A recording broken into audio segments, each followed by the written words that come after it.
Shalom Bapak Ibu Saudara-saudara. Hari ini Jumat 29 Mei 2020. Devosi dalam eksposisi terambil dari Mazmur 119. Keagungan firman Tuhan.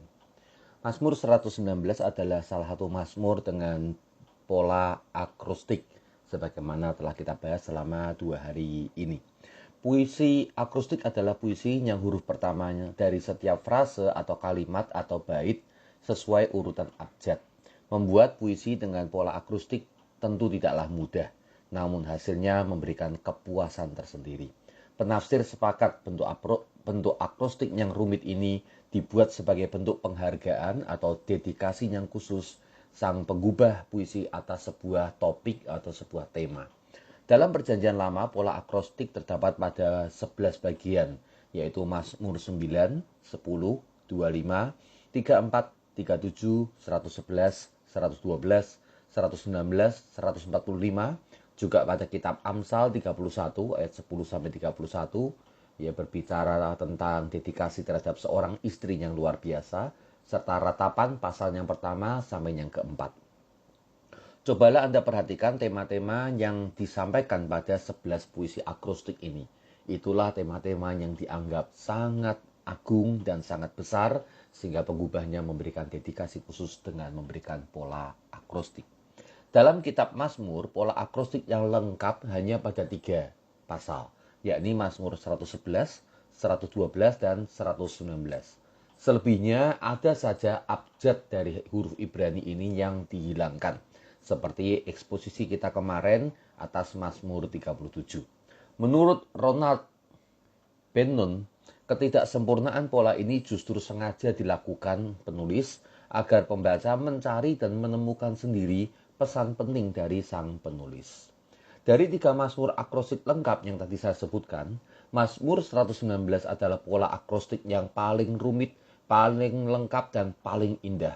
Terdapat 22 bait sesuai dengan susunan abjad Ibrani, dengan setiap baitnya terdiri dari 8 kalimat yang dimulai dengan huruf yang sama.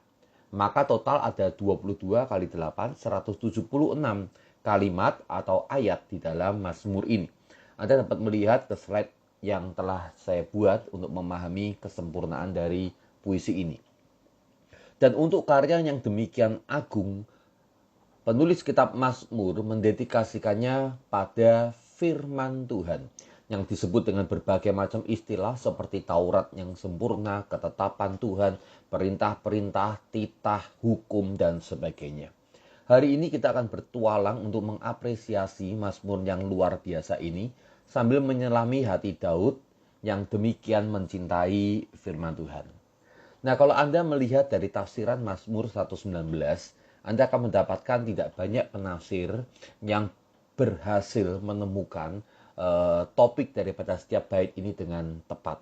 Maka beberapa pembaca merasa Mazmur 119 ini membosankan karena mengulang tema yang sama, yaitu firman Tuhan terus-menerus selama 176 ayat. Nah, kunci untuk memahami keunikan tiap bait Mazmur 119 adalah mengerti penulis ya sedang memikirkannya atau menuangkannya dalam bentuk semacam apa. Dan penafsir akhirnya mendapatkan kesimpulan untuk mengerti akan arti setiap bait ini. Kuncinya adalah memahami akan simbolisme abjad Ibrani. Maka saya akan memberikan detailnya pada slide yang diberikan dan saya hanya meringkaskan untuk devosi hari ini. Ayat yang pertama sampai yang ke-8, semua kalimat dimulai dari huruf depan alef atau abjad pertama di dalam Ibrani. Dan Anda membaca di sana, ya di dalam huruf alef ini ayat 1 sampai 8 berbicara tentang satu tema saja, yaitu kunci untuk hidup yang tidak bercelah.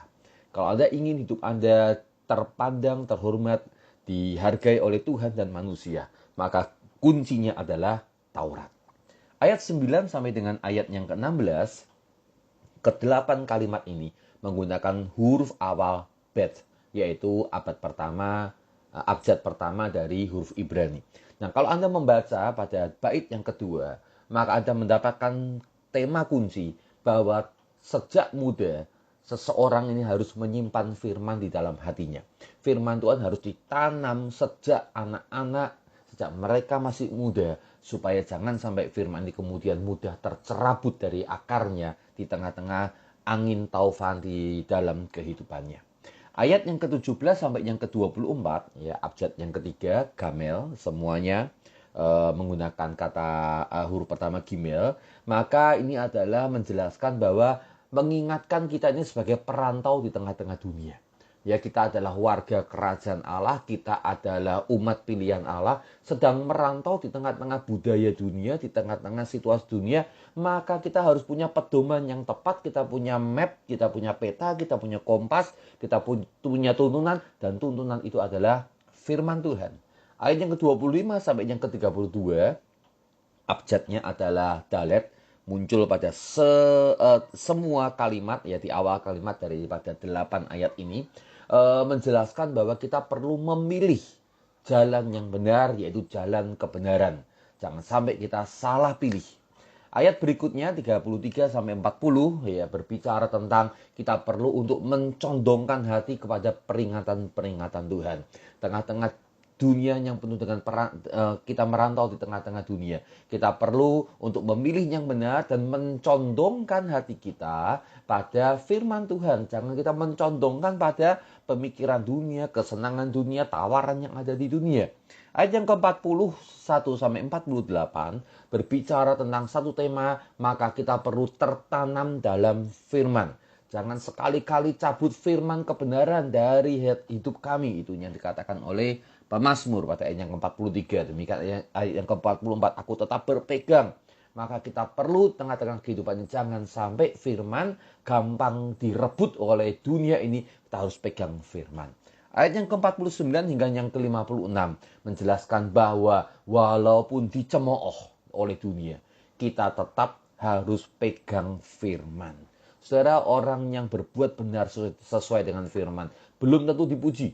Kadang-kadang malah dicemooh, dikatakan bodoh, dikatakan gila, dikatakan sok suci. Tetap pegang firman walaupun dicemooh. 57 sampai 64 ya berbicara tentang bersegeralah untuk melakukan firman Tuhan. Bait berikutnya 65 ayat 65 sampai 72 mengatakan jangan tunggu mengalami kesulitan baru bertobat. Ya, seringkali kita berjalan melanggar firman lalu kemudian mengalami kesulitan baru berteriak pada Tuhan minta tolong. Ya, ayat yang ke-67 itu dikatakan sebelum aku tertindas, aku menyimpang tapi sekarang aku berpegang pada janjimu. Maka jangan tunggu mengalami kesulitan baru kita pegang firman. Justru sebaliknya, pegang firman supaya tidak mengalami persoalan di tengah-tengah dunia ini. Itu bait berikutnya 73 sampai 80 berbicara tentang tangan Tuhan yang selalu menopang orang-orang yang berpegang pada firman Tuhan. Ayat 81 sampai 88 membicarakan tentang menantikan Tuhan. Bahwa jiwa kita merindukan akan saatnya firman Tuhan digenapi, saatnya janji Tuhan dinyatakan, saatnya pertolongan Tuhan terjadi di dalam kehidupan kita.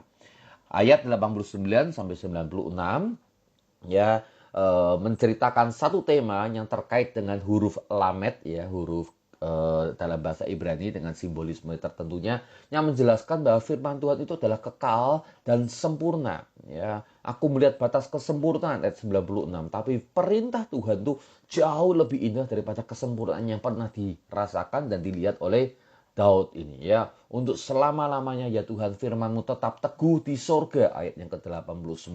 Berbicara bagaimana firman Tuhan itu kekal di sorga, dari alfa sampai omega. Ya, dari kesudahan sampai akhir zaman.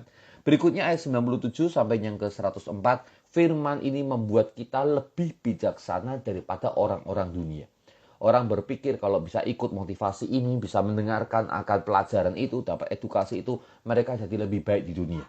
Tapi pemazmur berkata, yang membuat kita lebih bijaksana dari orang lain adalah tatkala kita mengerti firman. Bait berikutnya ayat 105 sampai 112, firman Tuhan itu pelita bagi kakiku dan terang bagi jalanku. Biar firman Tuhan yang ada di depan dan kita ikut firman. Jangan sampai kita kemudian jalan dulu baru kemudian kita cari akan firman. Berikutnya 113 sampai 120 berbicara tentang janji Tuhan sebagai sumber pengharapan kita. Kita tidak akan malu ketika kita berharap kepada janji Tuhan.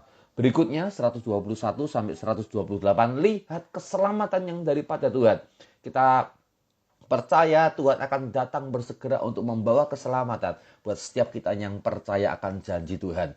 Ayat 129 sampai 136 berbicara tentang kerinduan Daud di tengah-tengah situasi yang ada. Dia mengatakan, mulutku megap-megap kungangakan untuk mendambakan firman-Mu. Maka mari kita memiliki hati yang terus haus akan firman, terus belajar firman, terus ingin memperdalam akan firman.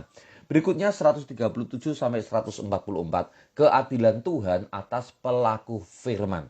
Setiap orang yang melakukan firman, keadilan Tuhan berlaku, dia akan membenarkan dan mengangkat setiap kita yang melakukan firman dengan setia.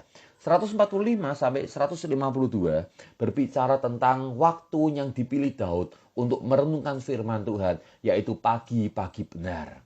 Berikutnya ayat yang ke-153 sampai 160 berbicara tentang Tuhan Sang Penebus. 161 sampai 168 berbicara ketenteraman yang besar bagi orang yang cinta firman Tuhan.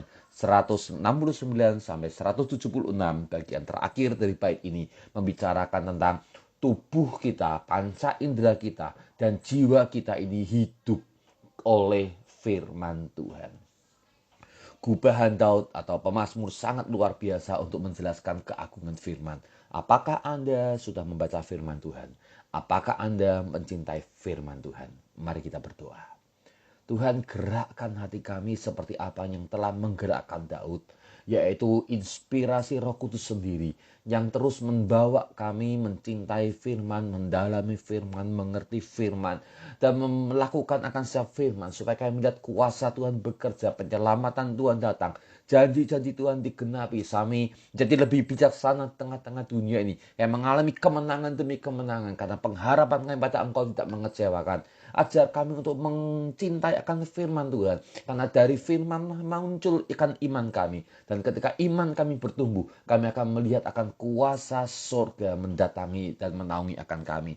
Berkati siapa pendengar hari ini di dalam Tuhan Yesus. Ya Roh Kudus, bangkitkan cinta kami kepada firman-Mu. Amin.